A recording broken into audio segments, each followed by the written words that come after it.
میرے ساتھیوں یاد رکھو کہ ہم آپ کے ساتھ ہیں، آپ کے ساتھ رہیں گے، آپ کے مطالبوں پر چلیں گے، آپ کے امنگ پر چلیں گے، آپ کی مرضی پر چلیں گے،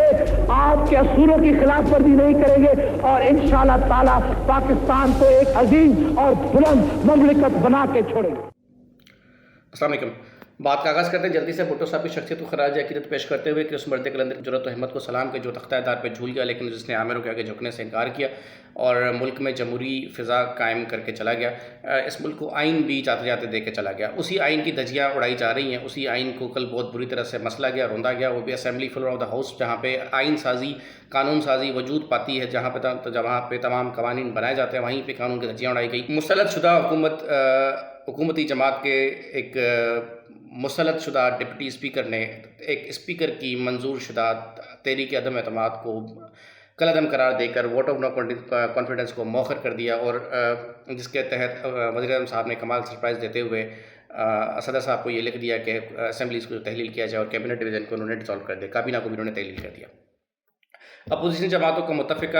حتمی فیصلہ یہ ہے کہ ہم نے اس جبراً تشکیل شدہ حکومت کو ہم نے جو ہے وہ عوامی میدان میں عوامی طریقے سے ہرانا ہے، ہم نے ان کو اس اسمبلی سے باہر نکالنا ہے۔ اس لیے ڈپٹی اسپیکر کے کل اٹھائے جانے والے غیر آئینی قدم کو کالعدم قرار دیا جائے اور ووٹ آف نو کانفیڈنس کرایا جائے، تاکہ ہم بھاری اکثریت رائے سے عمران خان نامی شخص جو کہ ڈپلائڈ ایک مسلط شدہ حکومت لے کے سسٹم میں موجود ہے، ہم اس کو وہاں سے باہر سسٹم سے باہر نکالیں، سسٹمیٹک طریقے سے باہر نکالیں، تاکہ دوبارہ وہ الیکشن یا سیاست میں دوبارہ پاؤں رکھنے کی سوچے بھی نہیں۔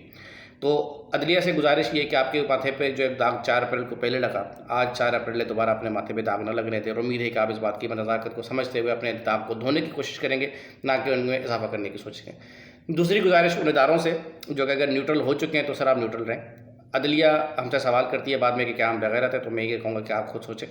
ہم اس پہ کوئی بات نہیں کریں گے۔ اگر دوسرے ادارے نیوٹرل کہہ رہے ہیں کہ ہم نیوٹرل ہیں، تو سر آپ نیوٹرل ہی رہیں۔ ایسا جانے کیوں محسوس ہونے لگا کہ ہم نیوٹرل نہیں ہیں، ہواؤں کا رنگ گھمانے کے لیے کہیں نہ کہیں سے کوئی نہ کوئی معاملہ دوبارہ سے ہو رہا ہے، لیکن ہم امید یہی کرتے ہیں کہ ملک میں دوبارہ ایسی کوئی فضا قائم نہیں ہوگی اور ایسا کوئی شب خون نہیں مارا جائے گا جس کے تحت ملک کا سسٹم جو کہ آلریڈی تباہ شدہ ہے، جس کو اس وقت سنبھالنے کی ضرورت ہے، جس میں کوئی مزید بگاڑ پیدا ہو۔ عدلیہ اپنے اوپر لگے ہوئے داغوں کو مٹانے کا سوچے، اپنا ادارے اپنا مورال بلند کرنے کا سوچے، عوامی نمائندوں کو عوامی معاملہ چلانے دیں۔ شکریہ۔